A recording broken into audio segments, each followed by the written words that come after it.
జై శ్రీకృష్ణ. అంతర్జాల మాసపత్రిక సిరా మే నెల 2026 సంచికలో ముద్రించబడిన నా కవితా శీర్షిక అడవుల ఆర్తనాదం. పచ్చని వనమే జీవకోటికి జీవన వేదం. కానీ నేడు దిక్కులు పిక్కటిల్లేలా వినిపిస్తోంది అడవుల ఆర్తనాదం. మనిషి స్వార్థపు గొడ్డలి విసిరే క్రూరమైన దెబ్బకు కూలిపోతోంది ఆకుపచ్చని ప్రకృతి సామ్రాజ్యం.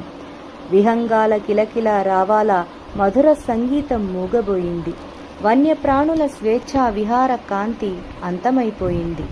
చల్లని నీడను, కడుపు నిండా కమ్మని ఫలాలను ఇచ్చిన తరువులను తెగ నరుకుతూ నిలువ నీడలేని మూగజీవుల నిట్టూర్పుల శాపాన్ని కొని తెచ్చుకుంటున్నాం. అడవి తల్లి కట్టుకున్న ఆకుపచ్చని చీరను చింపేసి నిరుపయోగమైన కాంక్రీట్ వనాలతో నగరాలను నింపేసి, ఓ ఆధునిక మానవుడా, ప్రగతి పేరిట ఏం సాధించావు? నీవు రేపిన గ్లోబల్ వార్మింగ్ దావానలంలో నిలువున కాలిపోతున్నావు.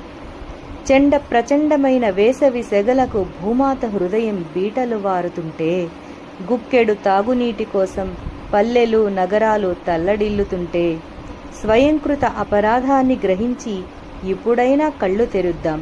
అల్లాడుతున్న అడవిని రక్షించి అంతరిస్తున్న ప్రాణికోటిని బతికిద్దాం. కేవలం మాటలకే పరిమితం కాకుండా చేతల్లో కదం తొక్కుదాం. నరికిన ప్రతి చెట్టు స్థానంలో వందలాది మొక్కలను నాటుదాం. ఈ ప్రకృతి రక్షణకై ఇప్పుడే నడుం బిగిద్దాం.